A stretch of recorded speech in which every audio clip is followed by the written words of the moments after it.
My wife kept pressuring me for an open relationship. Turns out she was already cheating, so I opened up with divorce instead. I've been married to Dee for 5 years, and we are both in our mid-30s. Last year, Dee told me she thinks she's into women, too, and would like to explore having a relationship with one. I asked if she wanted to explore it as a casual fling or a real relationship, to which she replied, an actual relationship. She felt she had so much love to share, but my concern was whether she had enough time to share it. I said I wasn't on board, and I thought the subject was closed. About 4 months ago, Dee brought it up again and said she would be happy with just a friends with benefits arrangement, not an actual relationship. I was still hesitant, but it was a constant topic that kept coming up. I relented under the condition that we do our research beforehand. This included reading books, listening to podcasts, and seeing a couples counselor before opening up. Was ecstatic, and together we dove into several books and found a great therapist. One of the topics our therapist brought up was why we were opening up and if there was someone either of us had in mind. Dee admitted that she had someone she had been talking to who had encouraged her to open our relationship. This was a shock to hear for the first time, and our therapist said this was troublesome. After that first session, I confronted Dee and asked if she had done more than talk to this friend, and she swore that was all they had done. I asked to see her phone, and she unlocked it and handed it to me. She had been talking with Kim for about a year, but there wasn't anything incriminating and no apparent gap in the messages, just a two-way crush between them. There was a message from Kim right before Dee started really pressing me to open the relationship, where Kim told Dee to initiate bedroom intimacy with me more often to soften me up. Something I did find concerning was that there were 3 dating apps with Dee's profile already on her phone. This caused a brief argument, and it ended with Dee agreeing to delete the apps until after we were actually open. 3 months passed and we were getting closer to opening up, with Dee acting like it was Christmas time. In our last counseling session, we went over our agreements and boundaries, and we delved into our messy list. People who we wouldn't sleep with for the sake of our relationship, aka co-workers, relatives, close friends, exes, and I wanted to add Kim to the list. Dee blew up, especially when our therapist said it was a reasonable request. Dee wouldn't speak to me on the way home, but when we got there, she let me have it. I even showed her in 2 of the books we had read where it said that opening up for a specific person was a bad idea. I basically said it was a line in the sand for me and I would be just as happy remaining monogamous. She got mad, slept in the spare bedroom, and hardly talked to me for 2 days. Finally, she gave in and agreed to Kim being on the messy list, and we were officially open. A couple of days later, Dee told me she had a date, and it seemed a bit quick to me. While she was in the shower, I decided to check her phone, but the unlock code had changed. That's 2 red flags. Later that day, she got on her phone and I saw the unlock code. That night, I looked at her phone. The dating apps were still gone, but there were messages between her and Kim trash-talking me and planning their date. There were also references to having bedroom intimacy again. I emailed screenshots to my phone. So, I felt like a chump, and the 2 of them played me like a fiddle. I stood on it all night and part of the next day. Then I called a lawyer and had him start drawing up divorce papers. The lawyer was a peach. Not only did he put a rush on it, but they served E at our house just 2 hours before her date with Kim. Attached to the divorce papers was a printout of the last text I read. She found me sitting on the patio. She was crying, but I didn't know if they were fake tears or not. When she asked, I lied and said I knew about it all along. I said it just means we won't be married anymore, and you can have the freedom to sleep with whoever you want, whenever you want. Just think of us as friends with benefits. I got up to go have dinner with some friends and told her she needed to hurry and fix her face if she was going to be at Kim's house on time. She got home earlier than I thought she would and wanted to talk, but I went to bed and said we could talk tomorrow. Her eyes were all red and her makeup was all smeared. I still felt gutted, but I wasn't going to let her see that. Update 1. The next morning started off on a negative note. I asked her if Kim was worth throwing the last 5 years of our marriage into the gutter. Then I started reading some of the texts where Kim and she were planning to open our marriage and have bedroom intimacy again, and some of the disparaging remarks about me between them. So when I found all this out, I started planning a divorce, since she lied and then broke our agreements, especially about the messy list, which I considered cheating. Put Our Home said she was still very much in love with me and didn't want a divorce. She wanted to go back to our marriage counselor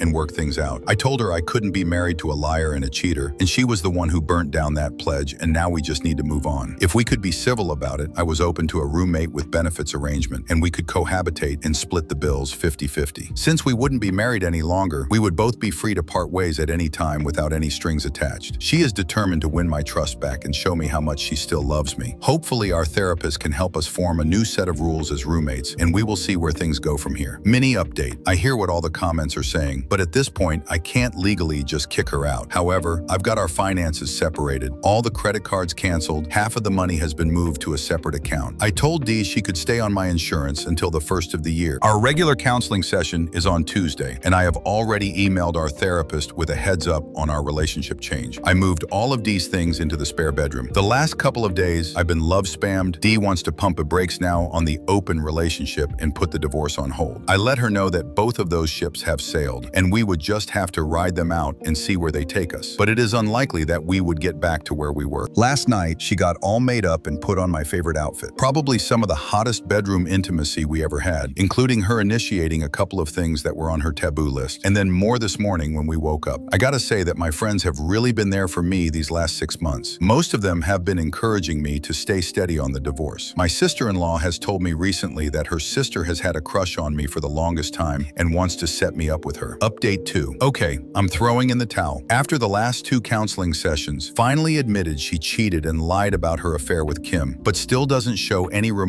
or that she feels like what she did wasn't that bad. She still tries to blame me for being controlling and dragging my feet on opening up. In our last session, I gave her an ultimatum with 3 choices. We go back to monogamy, no contact with Kim, no divorce. We go poly, no contact with Kim, proceed with divorce and cohabitate. We split, she can keep Kim, separation and divorce. Dee thinks we can work out option 2 and still keep Kim. But once again, I told her I felt like Kim instigated all this and her presence was a deal breaker for me. I'm still being love spammed at home and pressured to give in to her desired outcome. I have been quietly looking at condos near downtown with the thought of moving out and letting her have the house for the next 6 months until the lease is up. I told her I wasn't going to Thanksgiving at her family's this Friday and was going to my parents Thursday without her. I said, tell them whatever you want, but I was telling my family the truth, which upset her. Her sister did text me about if anything was wrong, and I told her Dee had an affair with another woman and we were getting a divorce. My hope is to be out before Christmas. If she spends the night or the weekend with Kim, I can be out before she realizes it.